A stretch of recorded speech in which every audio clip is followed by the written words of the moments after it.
Welcome to bird media. నేను మీ పవన్ కృష్ణమూర్తి. ఒక చిన్న ఇన్స్పైరింగ్ స్టోరీ ఇవాళ మనం చెప్పుకోవాలి. నేను యాజ్ ఇట్ ఈస్గా దాని భావాన్ని మీకు ఇవాళ పంచుతున్నాను. నా జీవిత ప్రయాణం ఎంత అద్భుతంగా సాగిందో ఆలోచిస్తే ఎంతో కృతజ్ఞతగా అనిపిస్తుంది.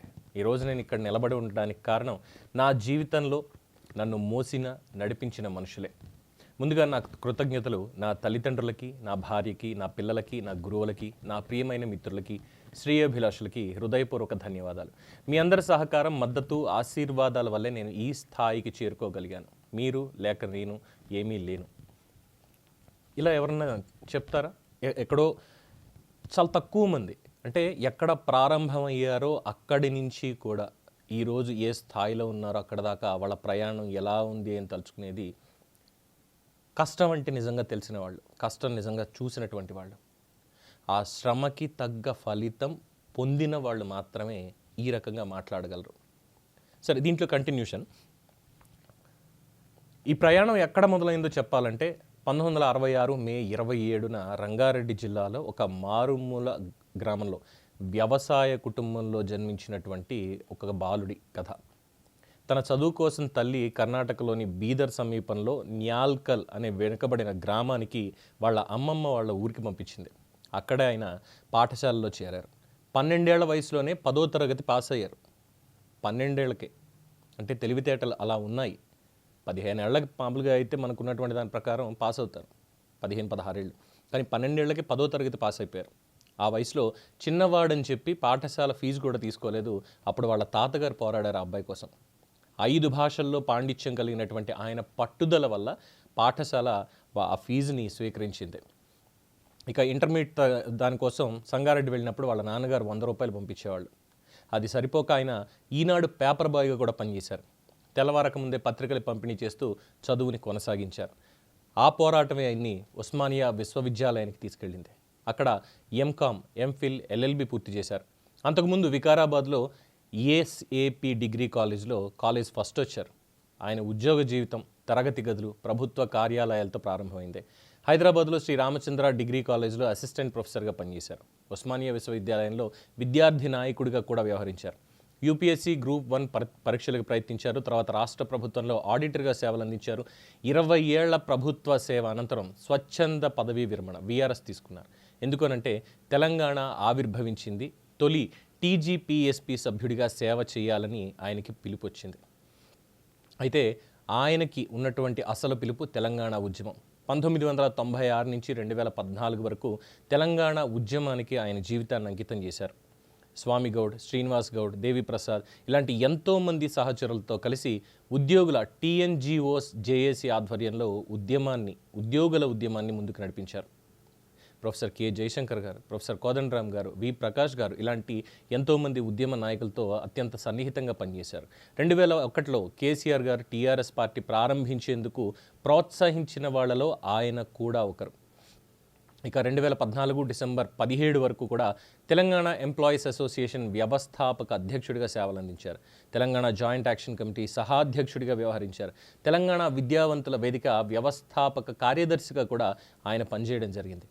ఇక సకల జనుల సమ్మె, మిలియన్ మార్చ్, సాగరహారం ఇలాంటి ఉద్యమాల్లో కలిసి నాయకత్వం వహించారు. తెలంగాణ సాధించే వరకు ఎక్కడ విశ్రాంతి కూడా తీసుకోలేదు. ఇక రాష్ట్ర ఆవిర్భావం తర్వాత కూడా ఆ ప్రయాణం అలాగే కొనసాగింది.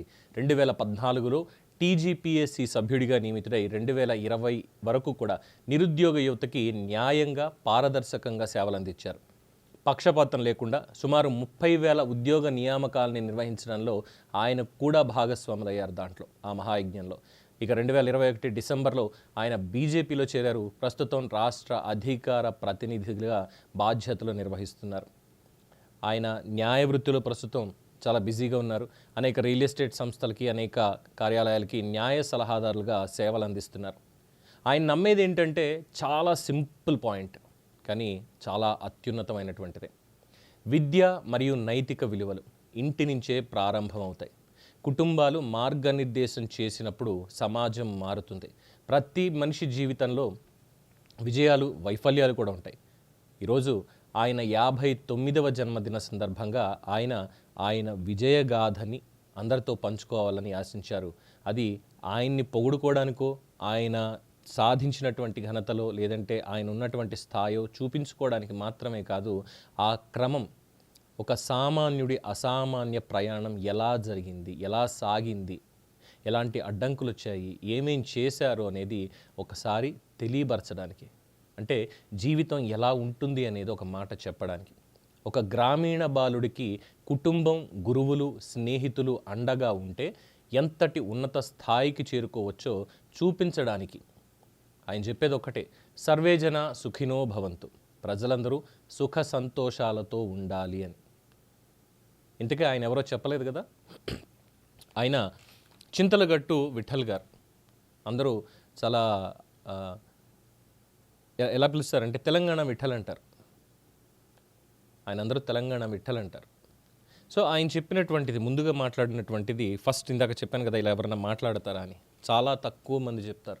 నేను ఈరోజు ఈ స్థాయిలో ఉన్నానంటే ఇదిగో ఇంతమంది కారణం, ఇంతలా ఉన్నారు అని చెప్పి, కష్టం అంటే తెలిసినటువంటి వాళ్ళు, కష్ట సుఖాలన్నీ చూసినటువంటి వాళ్ళు మాత్రమే అలా చెప్పగలుగుతారు.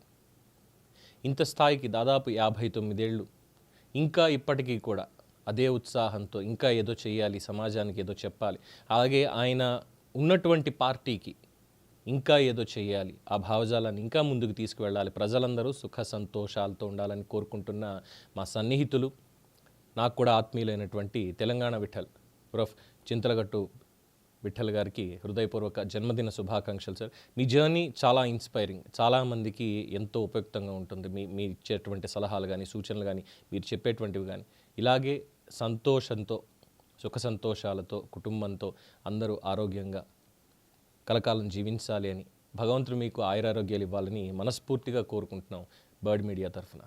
Once again happy birthday Vithal గారు.